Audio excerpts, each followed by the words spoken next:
श्रीमद् भागवत महापुराणम तीसरा स्कंद प्रथम अध्याय उद्धव और विदुर की भेंट। श्री सुखदेव जी ने कहा, परीक्षित, जो बात तुमने पूछी है वही पूर्व काल में अपने सुख समृद्धि से पूर्ण घर को छोड़कर वन में गए हुए विदुर जी ने भगवान मैत्रेय जी से पूछी थी। जब सर्वेश्वर भगवान श्री कृष्ण पांडवों के दूत बनकर गए थे, तब वे दुर्योधन के महलों को छोड़कर उसी विदुर जी के घर में उसे अपना ही समझकर बिना बुलाए चले गए थे। राजा परीक्षित ने पूछा, प्रभो, यह तो बतलाइए कि भगवान मैत्रेय के साथ विदुर जी का समागम कहाँ और किस समय हुआ था। पवित्र आत्मा विदुर ने महात्मा मैत्रेय जी से कोई साधारण प्रश्न नहीं किया होगा, क्योंकि उसे तो मैत्रेय जी से साधु शिरोमणि ने अभिनंदन पूर्वक उत्तर देकर महिमान्वित किया था। सूत जी कहते हैं, सर्वज्ञ सुखदेव जी ने राजा परीक्षित के इस प्रकार पूछने पर अति प्रसन्न होकर कहा, सुनो। श्री सुखदेव जी कहने लगे, परीक्षित, यह उन दिनों की बात है जब अंधे राजा धृतराष्ट्र ने अन्यायपूर्वक अपने दुष्ट पुत्रों का पालन पोषण करते हुए अपने छोटे भाई पांडु के अनाथ बालकों को लाक्षा भवन में भेजकर आग लगवा दी। जब उनकी पुत्र वधू और महाराज युधिष्ठिर की पटरानी द्रौपदी के केश दुशासन ने भरी सभा में खींचे, उस समय द्रौपदी की आंखों से आंसुओं की धारा बह चली और उस प्रवाह से उसके वक्ष स्थल पर लगा हुआ केसर भी बह चला। किंतु धृतराष्ट्र ने अपने पुत्र को उस कुकर्म से नहीं रोका। दुर्योधन ने सत्यपरायण और भोले भाले युधिष्ठिर का राज्य जुए में अन्याय से जीत लिया और उन्हें वन में निकाल दिया। किंतु वन से लौटने पर प्रतिज्ञानुसार जब उन्होंने अपना न्यायोचित पैतृक भाग मांगा, तब भी मोहवश उन्होंने उन अजात शत्रु युधिष्ठिर को उनका हिस्सा नहीं दिया। महाराज युधिष्ठिर के भेजने पर जब जगत गुरु भगवान श्री कृष्ण ने कौरवों की सभा में हित भरे सुमधुर वचन कहे, तो भीष्मादि सज्जनों को अमृत से लगे, पर कुरुराज ने उनके कथन को कुछ भी आदर नहीं दिया। देते कैसे, उनके तो सारे पुण्य नष्ट हो चुके थे। फिर जब सलाह के लिए विदुर जी को बुलाया गया, तब मंत्रियों में श्रेष्ठ विदुर जी ने राज्य भवन में जाकर बड़े भाई धृतराष्ट्र के पूछने पर उन्हें वह सम्मति दी जिसे नीति शास्त्र के जानने वाले पुरुष विदुर नीति कहते हैं। उन्होंने कहा, महाराज, आप अजातशत्रु महात्मा युधिष्ठिर को उनका हिस्सा दे दीजिए।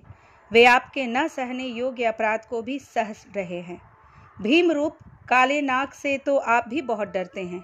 देखिए, वह अपने छोटे भाइयों के सहित बदला लेने के लिए बड़े क्रोध से फुफकारे मार रहा है। आपको पता नहीं, भगवान श्री कृष्ण ने पांडवों को अपना लिया है। वे यदुवीरों के आराध्य देव इस समय अपनी राजधानी द्वारकापुरी में विराजमान हैं। उन्होंने पृथ्वी के सभी बड़े बड़े राजाओं को अपने अधीन कर लिया है तथा ब्राह्मण और देवता भी उन्हीं के पक्ष में हैं। जिसे आप पुत्र मानकर चल रहे हैं तथा जिसकी हाँ में हाँ मिलाते जा रहे हैं, उस दुर्योधन के रूप में तो मूर्तिमान दोष ही आपके घर में घुसा बैठा है। यह तो साक्षात भगवान श्री कृष्ण से द्वेष करने वाला है। इसी के कारण आप भगवान श्री कृष्ण से विमुख होकर श्रीहीन हो रहे हैं। अतएव यदि आप अपने कुल की कुशल चाहते हैं तो इस दुष्ट को तुरंत ही त्याग दीजिए। विदुर का ऐसा सुंदर स्वभाव था कि साधुजन भी उसे प्राप्त करने की इच्छा करते थे।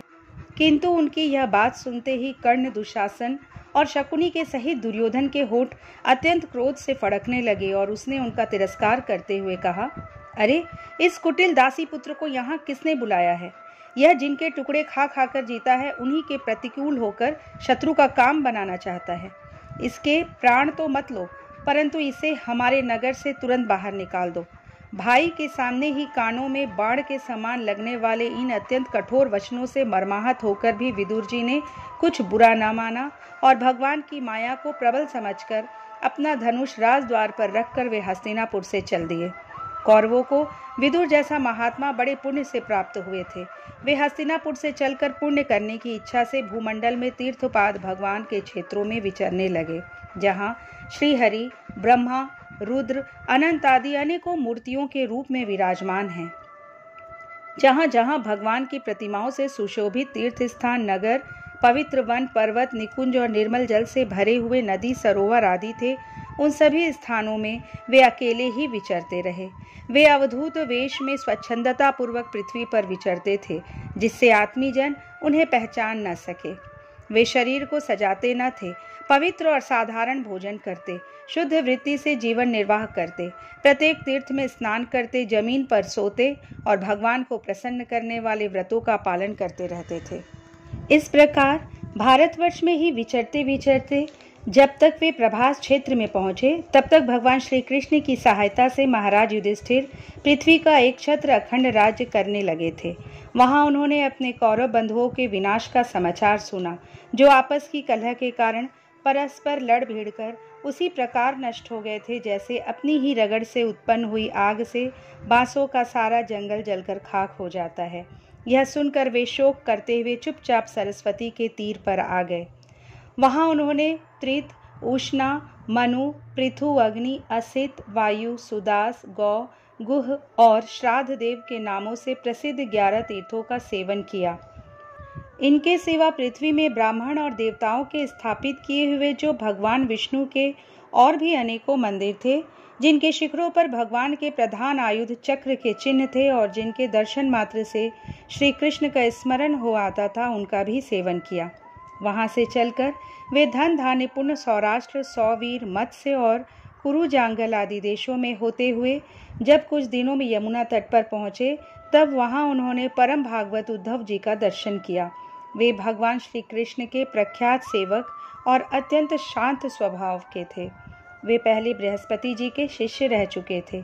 विदुर जी ने उन्हें देखकर प्रेम से गाढ़ आलिंगन किया और उनसे अपने आराध्य भगवान श्री कृष्ण और उनके आश्रित अपने स्वजनों का कुशल समाचार पूछा।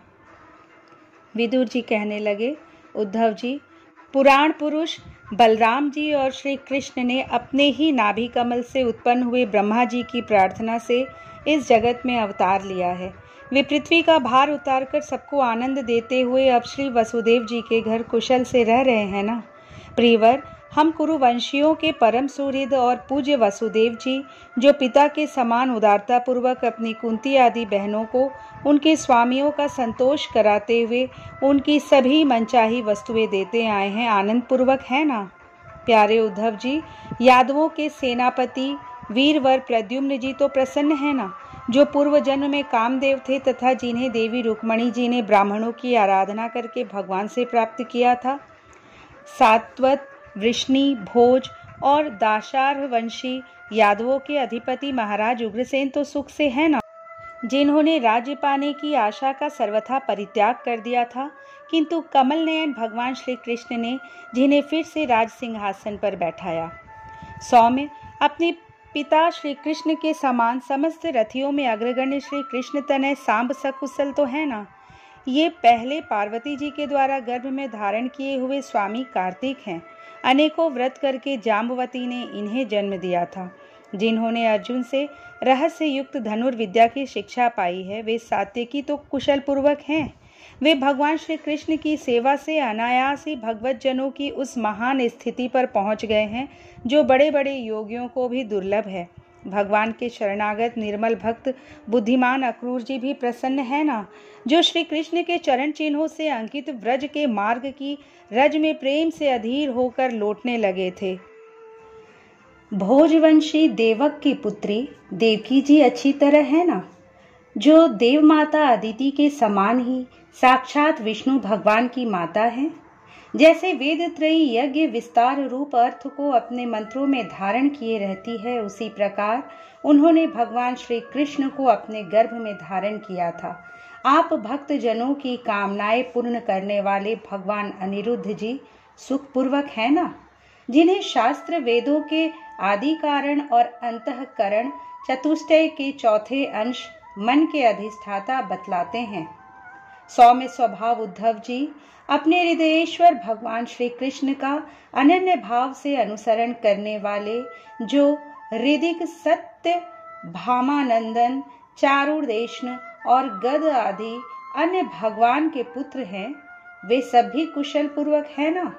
महाराज युधिष्ठिर अपनी अर्जुन और श्री कृष्ण रूप दोनों भुजाओं की सहायता से धर्म मर्यादा का न्याय पूर्वक पालन करते हैं ना? मैं दानव की बनाई हुई सभा में इनके राज्य वैभव और दबदबे को देखकर दुर्योधन को बड़ा डाह हुआ था। अपराधियों के प्रति अत्यंत असहिष्णु भीमसेन ने सर्प के समान दीर्घकालीन क्रोध को छोड़ दिया है क्या? जब वे गदा युद्ध में तरह तरह के पैंतरे बदलते थे, तब उनके पैरों की धमक से धरती डोलने लगती थी। जिनके बाणों के जाल से छिपकर किरात वेशधारी, अतएव किसी की पहचान में न आने वाले भगवान शंकर प्रसन्न हो गए थे, वे रथी और यूथपतियों का सुयश बढ़ाने वाले गांडीवधारी अर्जुन तो प्रसन्न है ना? अब तो उनके सभी शत्रु शांत हो चुके होंगे। पलक जिस प्रकार नेत्रों की रक्षा करते हैं, उसी प्रकार कुंती के पुत्र युधिष्ठिर आदि जिनकी सर्वदा संभाल रखते हैं और कुंती ने ही जिनका लालन पालन किया है, वे माद्री के यमज पुत्र नकुल सहदेव कुशल से तो है ना? उन्होंने युद्ध में शत्रु से अपना राज्य उसी प्रकार छीन लिया जैसे दो गरुड़ इंद्र के मुख से अमृत निकाल लाए। अहो बेचारी कुंती तो राजर्षि श्रेष्ठ पांडु के वियोग में मृत प्राय सी होकर भी इन बालकों के लिए प्राण धारण किए हुए हैं। रथियों में श्रेष्ठ महाराज पांडु ऐसे अनुपम वीर थे कि उन्होंने केवल एक धनुष लेकर ही अकेले चारों दिशाओं को जीत लिया था। सौम्य स्वभाव उद्धव जी, मुझे तो अधःपतन की ओर जाने वाले उन धृतराष्ट्र के लिए बार बार शोक होता है जिन्होंने पांडवों के रूप में अपने परलोकवासी भाई पांडु से ही द्रोह कर लिया तथा अपने पुत्रों की हाँ में हाँ मिलाकर अपने हित चिंतक मुझको भी नगर से निकलवा दिया। किंतु भाई, मुझे उसका कुछ भी खेद अथवा आश्चर्य नहीं है। जगत विधाता भगवान श्री कृष्ण ही मनुष्यों की सी लीलाएं करके लोगों की मनोवृत्तियों को भ्रमित कर देते हैं। मैं तो उन्हीं की कृपा से उनकी महिमा को देखता हुआ दूसरों की दृष्टि से दूर रहकर सानंद विचर रहा हूँ। यद्यपि कौरवों ने उनके बहुत से अपराध किए, फिर भी भगवान ने उनकी इसीलिए उपेक्षा कर दी थी कि वे उनके साथ उन दुष्ट राजाओं को भी मारकर अपने शरणागतों का दुख दूर करना चाहते थे, जो धन, विद्या और जाति के मद से अंधे होकर कुमार्गगामी हो रहे थे और बार बार अपनी सेनाओं से पृथ्वी को कपा रहे थे। उद्धव जी, भगवान श्री कृष्ण जन्म और कर्म से रहित हैं, फिर भी दुष्टों का नाश करने के लिए और लोगों को अपनी ओर आकर्षित करने के लिए उनके दिव्य जन्म कर्म हुआ करते हैं। नहीं तो भगवान की तो बात ही क्या, दूसरे जो लोग गुणों से पार हो गए हैं, उनमें भी ऐसा कौन है जो इस कर्माधीन देह के बंधन में पड़ना चाहेगा। अतः मित्र, जिन्होंने अजन्मा होकर भी अपनी शरण में आए हुए समस्त लोकपाल और आज्ञाकारी भक्तों का प्रिय करने के लिए यदुकुल में जन्म लिया है, उन पवित्र कीर्ति श्री हरि की बातें सुनाओ। इस तरह प्रथम अध्याय संपूर्ण हुआ। द्वितीय अध्याय उद्धव जी द्वारा भगवान की बाल लीलाओं का वर्णन। श्री सुखदेव जी कहते हैं, जब विदुर जी ने परम भक्त उद्धव से इस प्रकार उनके प्रियतम श्री कृष्ण से संबंध रखने वाली बातें पूछी, तब उन्हें अपने स्वामी का स्मरण हो आया और वे हृदय भर आने के कारण कुछ भी उत्तर न दे सके। जब ये 5 वर्ष के थे, तब बालकों की तरह खेल में ही श्री कृष्ण की मूर्ति बनाकर उनकी सेवा पूजा में ऐसे तन्मय हो जाते थे कि कलेवे के लिए माता के बुलाने पर भी उसे छोड़कर नहीं जाना चाहते थे। अब तो दीर्घकाल से उन्हीं की सेवा में रहते रहते ये बूढ़े हो चले थे। अतः विदुर जी के पूछने से उन्हें अपने प्यारे प्रभु के चरण कमलों का स्मरण हो आया। उनका चित्त विरह से व्याकुल हो गया। फिर वे कैसे उत्तर दे सकते थे। उद्धव जी श्री कृष्ण के चरणारविंद मकरंद सुधा से सराबोर होकर 2 घड़ी तक कुछ भी नहीं बोल सके। तीव्र भक्ति योग से उसमें डूबकर वे आनंद मग्न हो गए। उनके सारे शरीर में रोमांच हो आया तथा मुंदे हुए नेत्रों से प्रेम के आंसुओं की धारा बहने लगी। उद्धव जी को इस प्रकार प्रेम प्रवाह में डूबे हुए देखकर विदुर जी ने उन्हें कृतकृत्य माना। कुछ समय बाद जब उद्धव जी भगवान के प्रेम धाम से उतरकर पुनः धीरे धीरे संसार में आए, तब अपने नेत्रों को पोंछकर भगवत लीलाओं का स्मरण हो आने से विस्मित हो विदुर जी से इस प्रकार कहने लगे। उद्धव जी बोले, विदुर जी, श्री कृष्ण रूप सूर्य के छिप जाने से हमारे घरों को काल रूप अजगर ने खा डाला है, वे श्रीहीन हो गए हैं। अब मैं उनकी क्या कुशल सुनाऊं। ओह, यह मनुष्य लोग बड़ा ही अभागा है। इसमें भी यादव तो नितांत भाग्यहीन हैं, जिन्होंने निरंतर श्री कृष्ण के रहते हुए भी उन्हें नहीं पहचाना। जिस तरह अमृतमय चंद्रमा के समुद्र में रहते समय मछलियां उन्हें नहीं पहचान सकी थी। यादव लोग मन के भाव को तोड़ने वाले, बड़े समझदार और भगवान के साथ एक ही स्थान में रहकर क्रीड़ा करने वाले थे, तो भी उन सब ने समस्त विश्व के आश्रय सर्वांतर्यामी श्री कृष्ण को एक श्रेष्ठ यादव ही समझा। किंतु भगवान की माया से मोहित इन यादवों और इनके व्यर्थ का वैर ठानने वाले शिशुपाल आदि के अवहेलना और निंदा सूचक वाक्यों से भगवत प्राण महानुभावों की बुद्धि भ्रम में नहीं पड़ती थी। जिन्होंने कभी तप नहीं किया, उन लोगों को भी इतने दिनों तक दर्शन देकर अब उनकी दर्शन लालसा को तृप्त किए बिना ही वे भगवान श्री कृष्ण अपने त्रिभुवन मोहन श्री विग्रह को छिपाकर अंतर्धान हो गए हैं, और इस प्रकार उन्होंने मानो उनके नेत्रों को ही छीन लिया है। भगवान ने अपनी योग माया का प्रभाव दिखाने के लिए मानव लीलाओं के योग्य जो दिव्य श्री विग्रह प्रकट किया था, वह इतना सुंदर था कि उसे देखकर सारा जगत तो मोहित हो ही जाता था, वे स्वयं भी विस्मित हो जाते थे। सौभाग्य और सुंदरता की पराकाष्ठा थी उस रूप में, उससे आभूषण भी विभूषित हो जाते थे।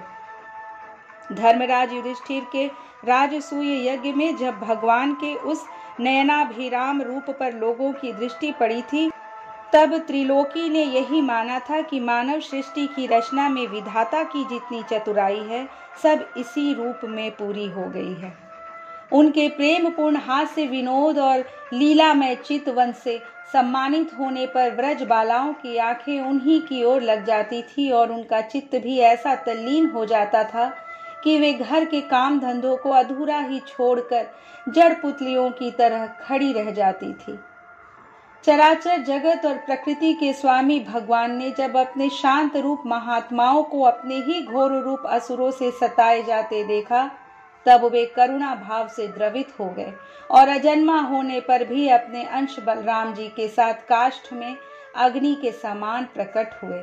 अजन्मा होकर भी वसुदेव जी के यहाँ जन्म लेने की लीला करना, सबको अभय देने वाले होने पर भी मानो कंस के भय से व्रज में जाकर छिपा रहना, और अनंत पराक्रमी होने पर भी काल यवन के सामने मथुरापुरी को छोड़कर भाग जाना, भगवान की ये लीलाएं याद आकर मुझे बेचैन कर डालती हैं। उन्होंने जो देवकी वसुदेव की चरण वंदना करके कहा था, पिताजी माताजी, कंस का बड़ा भय रहने के कारण मुझसे आपकी कोई सेवा न बन सकी। आप मेरे इस अपराध पर ध्यान न देकर मुझ पर प्रसन्न हो। श्री कृष्ण की ये बातें जब याद आती हैं, तब आज भी मेरा चित्त अत्यंत व्यथित हो जाता है।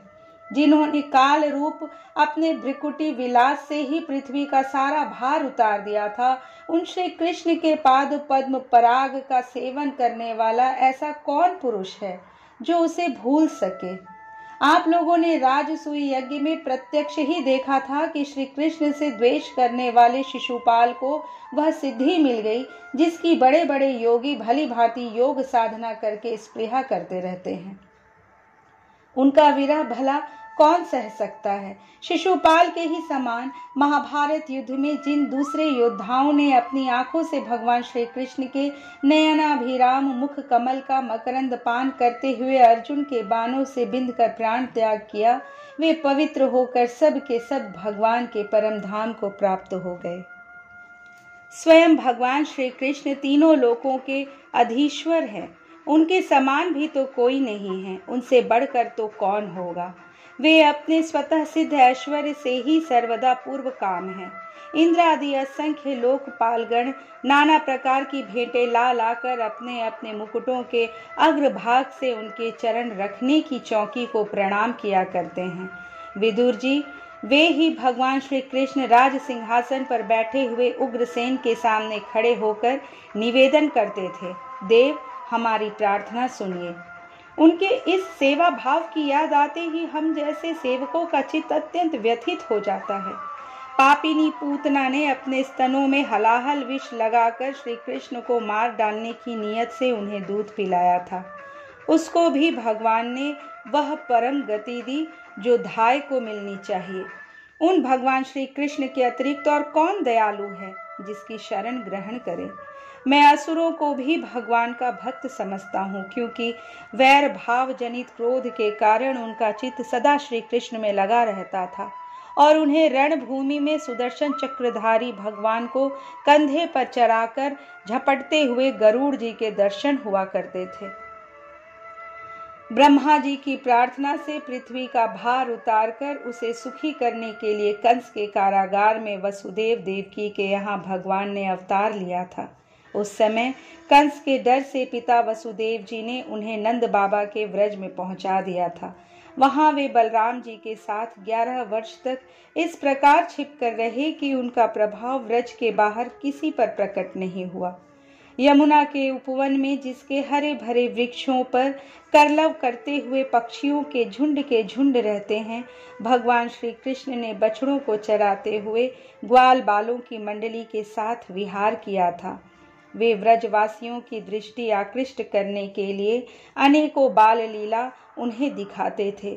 कभी रोने से लगते, कभी हंसते और कभी सिंह शावक के समान मुग्ध दृष्टि से देखते। फिर कुछ बड़े होने पर वे सफेद बैल और रंग बिरंगी शोभा की मूर्ति गौओं को चराते हुए अपने साथी गोपों को बांसुरी बजा बजाकर रिझाने लगे। इसी समय जब कंस ने उन्हें मारने के लिए बहुत से मायावी और मनमाना रूप धारण करने वाले राक्षस भेजे, तब उनको खेल ही खेल में भगवान ने मार डाला, जैसे बालक खिलौनों को तोड़ फोड़ डालता है। कालिया नाग का दमन करके विष मिला हुआ जल पीने से मरे हुए ग्वाल बालों और गौ को जीवित कर उन्हें कालिय दह का निर्दोष जल पीने की सुविधा कर दी। भगवान श्री कृष्ण ने बड़े हुए धन का सद्व्यय कराने की इच्छा से श्रेष्ठ ब्राह्मणों के द्वारा नंद बाबा से गोवर्धन पूजा रूप गो यज्ञ करवाया। भद्र, इससे अपना मान भंग होने के कारण जब इंद्र ने क्रोधित होकर व्रज का विनाश करने के लिए मूसलाधार जल बरसाना आरंभ किया, तब भगवान ने करुणावश खेल ही खेल में छत्ते के समान गोवर्धन पर्वत को उठा लिया और अत्यंत घबराए हुए व्रजवासियों की तथा उनके पशुओं की रक्षा की। संध्या के समय जब सारे वृंदावन में शरद के चंद्रमा की चांदनी छिटक जाती, तब श्री कृष्ण उसका सम्मान करते हुए मधुर गान करते और गोपियों के मंडल की शोभा बढ़ाते हुए उनके साथ रास विहार करते। इस तरह द्वितीय अध्याय संपूर्ण हुआ। अध्याय 3 भगवान के अन्य लीला चरित्रों का वर्णन। उद्धव जी कहते हैं, इसके बाद श्री कृष्ण अपने माता पिता देवकी वसुदेव को सुख पहुंचाने की इच्छा से बलदेव जी के साथ मथुरा पधारे और उन्होंने शत्रु समुदाय के स्वामी कंस को ऊंचे सिंहासन से नीचे पटककर तथा उसके प्राण लेकर उसकी लाश को बड़े जोर से पृथ्वी पर घसीटा। सांदीपनी मुनि के द्वारा एक बार उच्चारण किए हुए सांगोपांग वेद का अध्ययन करके दक्षिणा स्वरूप उनके मरे हुए पुत्र को पंचजान नामक राक्षस के पेट से यमपुरी से लाकर दे दिया। भीष्मक नंदिनी रुक्मिणी के सौंदर्य से अथवा रुक्मी के बुलाने से जो शिशुपाल और उसके सहायक वहां आए हुए थे, उनके सिर पर पैर रखकर गांधर्व विधि के द्वारा विवाह करने के लिए अपनी नित्य संगिनी रुक्मिणी को वे वैसे ही हरण कर लाए जैसे गरुड़ अमृत कलश को ले आए थे। स्वयंवर में 7 बिना नथे हुए बैलों को नाथ कर नागनजीति से विवाह किया। इस प्रकार मान भंग हो जाने पर मूर्ख राजाओं ने शस्त्र उठाकर राजकुमारी को छीनना चाहा। तब भगवान श्री कृष्ण ने स्वयं बिना घायल हुए अपने शस्त्रों से उन्हें मार डाला। भगवान विषयी पुरुषों की सी लीला करते हुए अपनी प्राण प्रिया सत्यभामा को प्रसन्न करने की इच्छा से उनके लिए स्वर्ग से कल्प वृक्ष उखाड़ लाए। उस समय इंद्र ने क्रोध से अंधे होकर अपने सैनिकों सहित उन पर आक्रमण कर दिया, क्योंकि वह निश्चय ही अपने स्त्रियों का क्रीड़ा मृग बना हुआ है। अपने विशाल डील डौल से आकाश को भी ढक देने वाले अपने पुत्र भौमासुर को भगवान के हाथ से मरा हुआ देखकर पृथ्वी ने जब उनसे प्रार्थना की, तब उन्होंने भौमासुर के पुत्र भगदत्त को उसका बचा हुआ राज्य देकर उसके अंतःपुर में प्रवेश किया। वहां भौमासुर द्वारा हर कर लाई हुई बहुत सी राजकन्याएं थी। वे दीन बंधु श्री कृष्ण चंद्र को देखते ही खड़ी हो गईं और सबने महान हर्ष, लज्जा एवं प्रेम पूर्ण चितवन से तत्काल ही भगवान को पति के रूप में वरण कर लिया। तब भगवान ने अपनी निज शक्ति योग माया से उन ललनाओं के अनुरूप उतने ही रूप धारण कर उन सब का अलग अलग महलों में एक ही मुहूर्त में विधिवत पाणी ग्रहण किया। अपनी लीला का विस्तार करने के लिए उन्होंने उनमें से प्रत्येक के गर्भ से सभी गुणों में अपने ही समान 10-10 पुत्र उत्पन्न किए। जब काल यवन, जरासंध और शाल्वादी ने अपनी सेनाओं से मथुरा और द्वारकापुरी को घेरा था, तब भगवान ने निज जनों को अपनी अलौकिक शक्ति देकर उन्हें स्वयं मरवाया था। शंबर, द्विवेद, बाणासुर, मुर, बलवल तथा दंतवक्त्र आदि अन्य योद्धाओं में से भी किसी को उन्होंने स्वयं मारा था और किसी को दूसरों से मरवाया। इसके बाद उन्होंने आपके भाई धृतराष्ट्र और पांडु के पुत्रों का पक्ष लेकर आए हुए राजाओं का भी संहार किया, जिनके सेना सहित कुरुक्षेत्र में पहुंचने पर पृथ्वी डगमगाने लगी थी। कर्ण, दुशासन और शकुनी की खोटी सलाह से जिसकी आयु और श्री दोनों नष्ट हो चुकी थी तथा भीमसेन की गदा से जिसकी जांघ टूट चुकी थी, उस दुर्योधन को अपने साथियों के सहित पृथ्वी पर पड़ा देखकर भी उन्हें प्रसन्नता न हुई। वे सोचने लगे, यदि द्रोण, भीष्म, अर्जुन और भीमसेन के द्वारा इस 18 अक्षौहिणी सेना का विपुल संहार हो भी गया तो इससे पृथ्वी का कितना भार हल्का हुआ। अभी तो मेरे अंश रूप प्रद्युम्न आदि के बल से बड़े हुए यादवों का दुस्सह दल बना ही हुआ है। जब ये मधुपान से मतवाले हो लाल लाल आंखें करके आपस में लड़ने लगेंगे, तब उससे ही इनका नाश होगा। इसके सिवा और कोई उपाय नहीं है। असल में मेरे संकल्प करने पर ये स्वयं ही अंतर्धान हो जाएंगे। यूं सोचकर भगवान ने युधिष्ठिर को अपनी पैतृक राजगद्दी पर बैठाया और अपने सभी सगे संबंधियों को सत्पुरुषों का मार्ग दिखाकर आनंदित किया। उत्तरा के उदर में जो अभिमन्यु ने पुरु वंश का बीज स्थापित किया था, वह भी अश्वत्थामा के ब्रह्मास्त्र से नष्ट सा हो चुका था, किंतु भगवान ने उसे बचा लिया। उन्होंने धर्मराज युधिष्ठिर से 3 अश्वमेध यज्ञ करवाए और वे भी श्री कृष्ण के अनुगामी होकर अपने छोटे भाइयों की सहायता से पृथ्वी की रक्षा करते हुए बड़े आनंद से रहने लगे। विश्वात्मा श्री भगवान ने भी द्वारकापुरी में रहकर लोक और वेद की मर्यादा का पालन करते हुए सब प्रकार के भोग भोगे, किंतु सांख्य योग की स्थापना करने के लिए उनमें कभी आसक्त नहीं हुए। मधुर मुस्कान, स्नेहमयी चितवन, सुधामयी वाणी, निर्मल चरित्र तथा समस्त शोभा और सुंदरता के निवास अपने श्री विग्रह से लोक परलोक और विशेषतया यादवों को आनंदित किया तथा रात्रि में अपनी प्रियाओं के साथ क्षणिक अनुराग युक्त होकर समयोचित विहार किया और इस प्रकार उन्हें भी सुख दिया। इस तरह बहुत वर्षों तक विहार करते करते उन्हें गृहस्थ आश्रम संबंधी भोग सामग्रियों से वैराग्य हो गया। ये भोग सामग्रियां ईश्वर के अधीन हैं और जीव भी उन्हीं के अधीन हैं। जब योगेश्वर भगवान श्री कृष्ण को ही उनसे वैराग्य हो गया, तब भक्ति योग के द्वारा उनका अनुगमन करने वाला भक्त तो उन पर विश्वास ही कैसे करेगा। एक बार द्वारकापुरी में खेलते हुए यदुवंशी और भोजवंशी बालकों ने खेल खेल में कुछ मुनीश्वरों को चिढ़ा दिया। तब यादव कुल का नाश ही भगवान को अभिष्ट है, यह समझकर उन ऋषियों ने बालक को शाप दे दिया।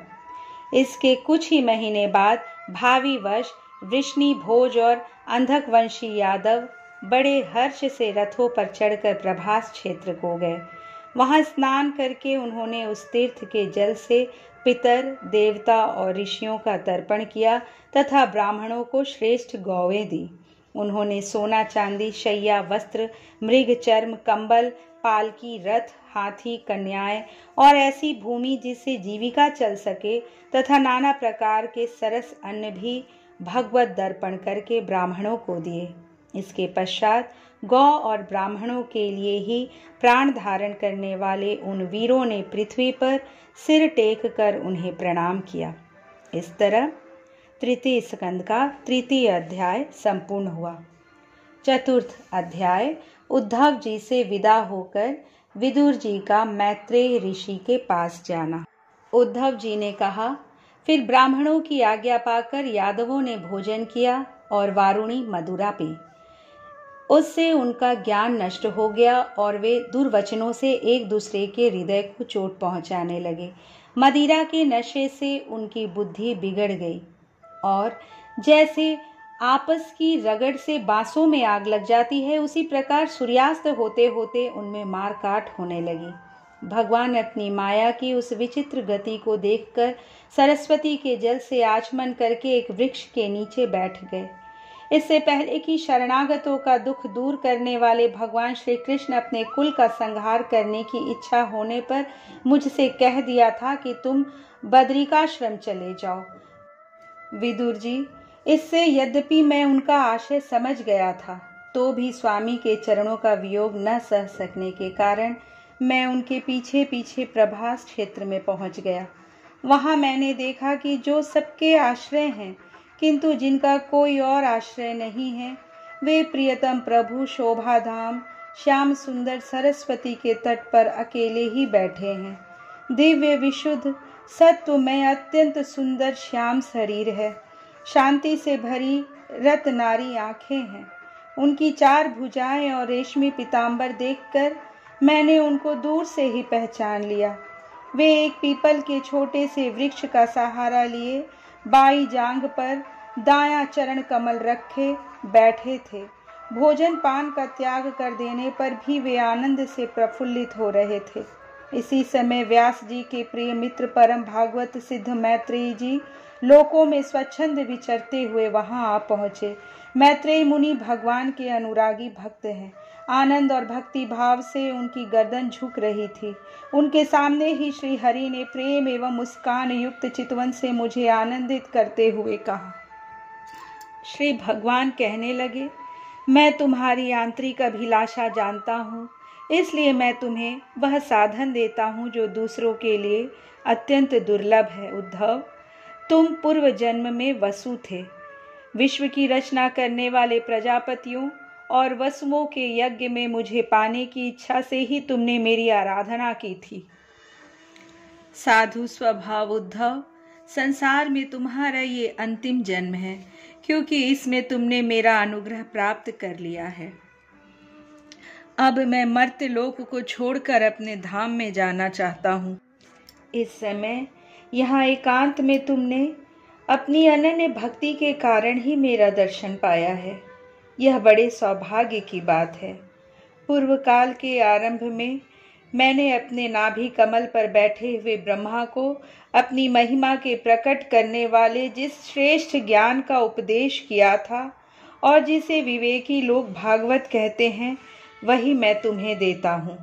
विदुर जी, मुझ पर तो प्रतिक्षण उन परम पुरुष की कृपा बरसा करती थी। उस समय उनके इस प्रकार आदर पूर्वक कहने से स्नेहवश मुझे रोमांच हो आया। मेरी वाणी गदगद हो गई और नेत्रों से आंसुओं की धारा बहने लगी। उस समय मैंने हाथ जोड़कर उनसे कहा, स्वामिन, आपके चरण कमलों की सेवा करने वाले पुरुषों को इस संसार में अर्थ, धर्म, काम, मोक्ष, इन चारों में से कोई भी पदार्थ दुर्लभ नहीं है। तथापि मुझे उनमें से किसी की इच्छा नहीं है। मैं तो केवल आपके चरण कमलों की सेवा के लिए ही लालायित रहता हूँ। प्रभो, आप निष्प्रिय होकर भी कर्म करते हैं, अजन्मा होकर भी जन्म लेते हैं, काल रूप होकर भी शत्रु के डर से भागते हैं और द्वारका के किले में जाकर छिपे रहते हैं तथा स्वात्मा राम होकर भी 16,000 स्त्रियों के साथ रमण करते हैं। इन विचित्र चरित्रों को देखकर विद्वानों की बुद्धि भी चक्कर में पड़ जाती है। देव, आपका स्वरूप ज्ञान सर्वथा अबाध और अखंड है, फिर भी आप सलाह लेने के लिए मुझे बुलाकर जो भोले मनुष्यों की तरह बड़ी सावधानी से मेरी सम्मति पूछा करते थे, प्रभु, आपकी वह लीला मेरे मन को मोहित सा कर देती है। स्वामिन, अपने स्वरूप का गूढ़ रहस्य प्रकट करने वाला जो श्रेष्ठ एवं समग्र ज्ञान आपने ब्रह्मा जी को बतलाया था, वह यदि मेरे समझने योग्य हो तो मुझे भी सुनाइए, जिससे मैं भी इस संसार दुख को सुगमता से पार कर जाऊं। जब मैंने इस प्रकार अपने हृदय का भाव निवेदित किया, तब परम पुरुष कमल नयन भगवान श्री कृष्ण ने मुझे अपने स्वरूप की परम स्थिति का उपदेश दिया। इस प्रकार पूज्यपाद गुरु श्री कृष्ण से आत्म तत्व की उपलब्धि का साधन सुनकर तथा उन प्रभु के चरणों की वंदना और परिक्रमा करके मैं यहाँ आया हूँ। इस समय उनके विरह से मेरा चित्त अत्यंत व्याकुल हो रहा है। विदुर जी, पहले तो उनके दर्शन पाकर मुझे आनंद हुआ था, किंतु अब तो मेरे हृदय को उनकी विरह व्यथा अत्यंत पीड़ित कर रही है। अब मैं उनके प्रिय क्षेत्र बद्रिकाश्रम को जा रहा हूँ, जहाँ भगवान श्री नारायण देव और नर, ये दोनों ऋषि, लोगों पर अनुग्रह करने के लिए दीर्घकालीन सौम्य, दूसरों को सुख पहुँचाने वाली एवं कठिन तपस्या कर रहे हैं। श्री सुखदेव जी कहते हैं, इस प्रकार उद्धव जी के मुख से अपने प्रिय बंधुओं के विनाश का असह्य समाचार सुनकर परम ज्ञानी विदुर जी को जो शोक उत्पन्न हुआ, उसे उन्होंने ज्ञान द्वारा शांत कर दिया। जब भगवान श्री कृष्ण के परिकरों में प्रधान महाभागवत उद्धव जी बद्रिकाश्रम की ओर जाने लगे, तब कुरुश्रेष्ठ विदुर जी ने श्रद्धा पूर्वक उनसे पूछा। विदुर जी ने कहा, उद्धव जी, योगेश्वर भगवान श्री कृष्ण ने अपने स्वरूप के गूढ़ रहस्य को प्रकट करने वाला जो परम ज्ञान आपसे कहा था, वह आप हमें भी सुनाइए, क्योंकि भगवान के सेवक तो अपने सेवकों का कार्य सिद्ध करने के लिए ही विचरा करते हैं। उद्धव जी ने कहा, उस तत्व ज्ञान के लिए आपको मुनिवर मैत्रेय जी की सेवा करनी चाहिए। इस मर्त्य लोक को छोड़ते समय मेरे सामने स्वयं भगवान ने ही आपको उपदेश करने के लिए उन्हें आज्ञा दी थी। श्री सुखदेव जी कहते हैं, इस प्रकार विदुर जी के साथ विश्वमूर्ति भगवान श्री कृष्ण के गुणों की चर्चा होने से उस कथामृत के द्वारा उद्धव जी का वियोग जनित महान ताप शांत हो गया। यमुना जी के तीर पर उनकी वह रात्रि एक क्षण के समान बीत गई। फिर प्रातःकाल होते ही वे वहां से चल दिए। राजा परीक्षित ने पूछा, भगवन, वृष्णिकुल और भोजवंश के सभी रथी और यूथपतियों के सभी यूथपति नष्ट हो गए थे। यहाँ तक कि त्रिलोकीनाथ श्री हरि को भी अपना वह रूप छोड़ना पड़ा था। फिर उन सबके मुखिया उद्धव जी कैसे बचे रहे? श्री सुखदेव जी ने कहा, जिनकी इच्छा कभी व्यर्थ नहीं होती, उस श्री हरि ने ब्राह्मणों के शाप रूप काल के बहाने अपने कुल का संहार कर अपने श्री विग्रह को त्यागते समय विचार किया। अब इस लोक से मेरे चले जाने पर संयमी शिरोमणि उद्धव ही मेरे ज्ञान को ग्रहण करने के सच्चे अधिकारी हैं। उद्धव मुझसे अणु मात्र भी कम नहीं है, क्योंकि वे आत्मजयी है, विषयों से कभी विचलित नहीं हुए। अतः लोगों को मेरे ज्ञान की शिक्षा देते हुए यहीं रहे। वेदों के मूल कारण जगत गुरु श्री कृष्ण के इस प्रकार आज्ञा देने पर उद्धव जी बद्रिकाश्रम में जाकर समाधि योग द्वारा श्री हरि की आराधना करने लगे। कुरुश्रेष्ठ परीक्षित, परमात्मा श्री कृष्ण ने लीला से ही अपना श्री विग्रह प्रकट किया था और लीला से ही उसे अंतर्धान भी कर दिया। उनका वह अंतर्धान होना भी धीर पुरुषों का उत्साह बढ़ाने वाला तथा दूसरे पशु तुल्य अधीर पुरुषों के लिए अत्यंत दुष्कर था। परम भागवत उद्धव जी के मुख से उनके प्रशंसनीय कर्म और इस प्रकार अंतर्धान होने का समाचार पाकर तथा यह जानकर कि भगवान ने परम धाम जाते समय मुझे भी स्मरण किया था, विदुर जी उद्धव जी के चले जाने पर प्रेम से विवल होकर रोने लगे। इसके पश्चात सिद्ध शिरोमणि विदुर जी यमुना तट से चलकर कुछ दिनों में गंगा जी के किनारे जा पहुँचे, जहाँ श्री मैत्रेय जी रहते हैं। इस तरह श्रीमद् भागवत महापुराण के तृतीय स्कंध का चौथा अध्याय संपूर्ण हुआ। अध्याय 5 विदुर जी का प्रश्न और मैत्रेय जी का सृष्टि क्रम वर्णन। श्री सुखदेव जी कहते हैं, परम ज्ञानी मैत्रेय मुनि हरिद्वार क्षेत्र में विराजमान थे। भगवत भक्ति से शुद्ध हुए हृदय वाले विदुर जी उनके पास जा पहुँचे और उनके साधु स्वभाव से आप्यायित होकर उन्होंने पूछा।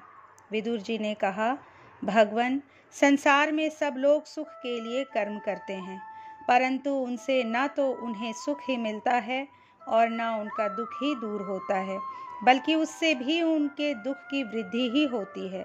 अतः इस विषय में क्या करना उचित है, यह आप मुझे कृपा करके बतलाइए।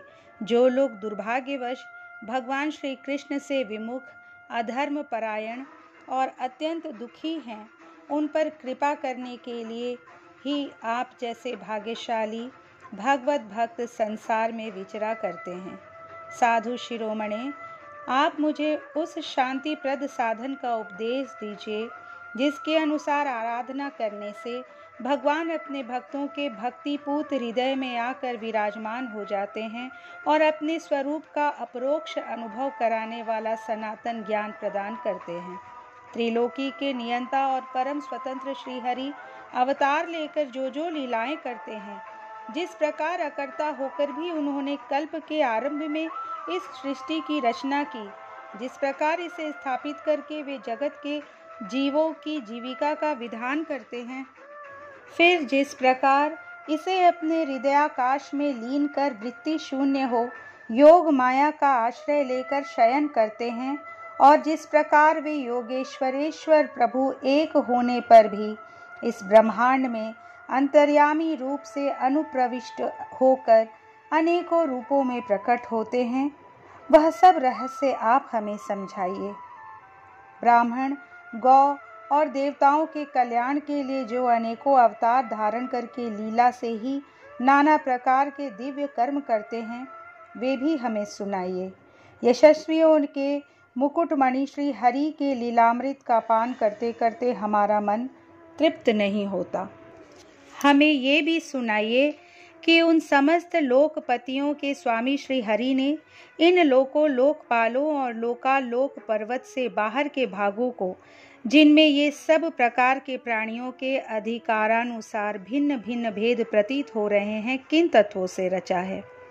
द्विजवर, उन विश्वकर्ता स्वयंभू श्री नारायण ने अपनी प्रजा के स्वभाव, कर्म, रूप और नामों के भेद की किस प्रकार रचना की है। भगवान, मैंने श्री व्यास जी के मुख से ऊंच नीच वर्णों के धर्म तो कई बार सुने हैं, किंतु अब श्री कृष्ण कथामृत के प्रवाह को छोड़कर अन्य स्वल्प सुखदायक धर्मों से मेरा चित्त ऊब गया है। उन तीर्थपाद श्री हरि के गुणानुवाद से तृप्त हो भी कौन सकता है। उनका तो नारद आदि महात्मा गण भी आप जैसे साधुओं के समाज में कीर्तन करते हैं, तथा जब ये मनुष्यों के कर्ण रंध्रों में प्रवेश करते हैं, तब उनकी संसार चक्र में डालने वाली घर गृहस्थी की आसक्ति को काट डालते हैं। भगवान, आपके सखा मुनिवर कृष्ण द्वैपायन ने भी भगवान के गुणों का वर्णन करने की इच्छा से ही महाभारत रचा है। उसमें भी विषय सुखों का उल्लेख करते हुए मनुष्यों की बुद्धि को भगवान की कथाओं की ओर लगाने का ही प्रयत्न किया गया है। यह भगवत कथा की रुचि श्रद्धालु पुरुष के हृदय में जब बढ़ने लगती है, तब अन्य विषयों से उसे विरक्त कर देती है। वह भगवत चरणों के निरंतर चिंतन से आनंद मग्न हो जाता है और उस पुरुष के सभी दुखों का तत्काल अंत हो जाता है।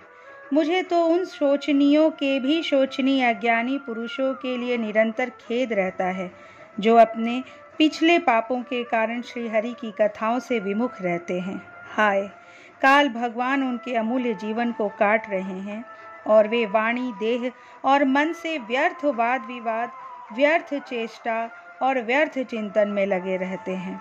मैत्रेय जी, आप दीनों पर कृपा करने वाले हैं, अतः भौरा जैसे फूलों में इसे रस निकाल लेता है उसी प्रकार इन लौकिक कथाओं में से इनकी सारभूता परम कल्याणकारी पवित्र कीर्ति श्री हरि की कथाएं छांटकर हमारे कल्याण के लिए सुनाइए। उन सर्वेश्वर ने संसार की उत्पत्ति, स्थिति और संहार करने के लिए अपनी माया शक्ति को स्वीकार कर राम कृष्ण आदि अवतारों के द्वारा जो अनेकों अलौकिक लीलाएं की हैं, वे सब मुझे सुनाइए। श्री सुखदेव जी कहते हैं, जब विदुर जी ने जीवों के कल्याण के लिए इस प्रकार प्रश्न किया, तब तो मुनि श्रेष्ठ भगवान मैत्रेय जी ने उनकी बहुत बड़ाई करते हुए यूं कहा। श्री मैत्रेय जी बोले, साधु स्वभाव विदुर जी, आपने सब जीवों पर अत्यंत अनुग्रह करके यह बड़ी अच्छी बात पूछी है। आपका चित्त तो सर्वदा श्री भगवान में ही लगा रहता है, तथापि इस संसार में भी आपका बहुत श्रेयस फैलेगा। आप श्री व्यास जी के औरस पुत्र हैं, इसलिए आपके लिए यह कोई बड़ी बात नहीं है कि आप अनन्य भाव से सर्वेश्वर श्री हरि के ही आश्रित हो गए हैं। आप प्रजा को दंड देने वाले भगवान यम ही हैं। मांडव्य ऋषि का शाप होने के कारण ही आपने श्री व्यास जी के वीर्य से उनके भाई विचित्र वीर्य की भोग पत्नी दासी के गर्भ से जन्म लिया है। आप सर्वदा ही श्री भगवान और उनके भक्तों को अत्यंत प्रिय है, इसलिए भगवान निज धाम पधारते समय मुझे आपको ज्ञानोपदेश करने की आज्ञा दे गए हैं। इसलिए अब मैं जगत की उत्पत्ति, स्थिति और लय के लिए योग माया के द्वारा विस्तारित हुई भगवान की विभिन्न लीलाओं का क्रमशः वर्णन करता हूँ।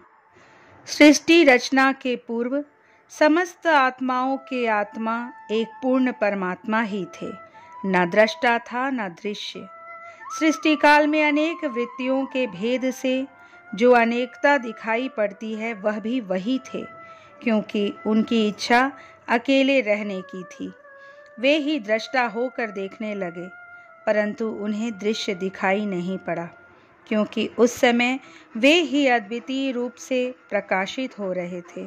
ऐसी अवस्था में वे अपने को असत के समान समझने लगे।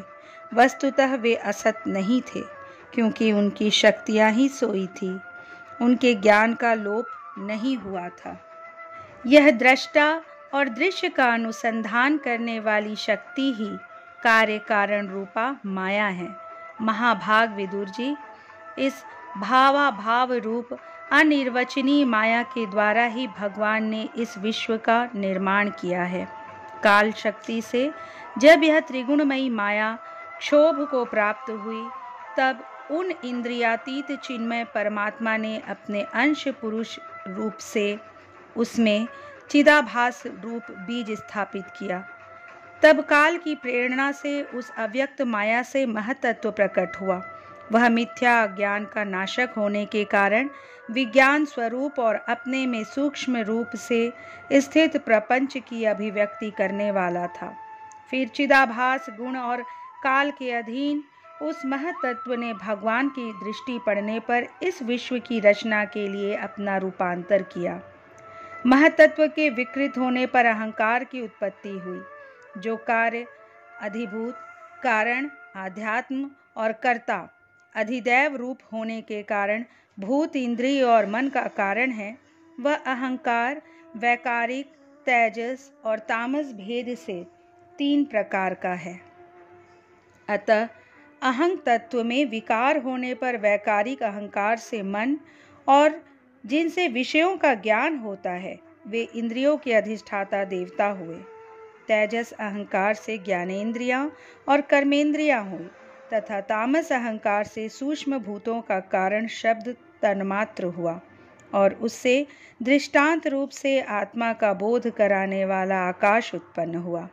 भगवान की दृष्टि जब आकाश पर पड़ी, तब उससे फिर काल, माया और चिदाभास के योग से स्पर्श तन्मात्र हुआ, और उसके विकृत होने पर उससे वायु की उत्पत्ति हुई।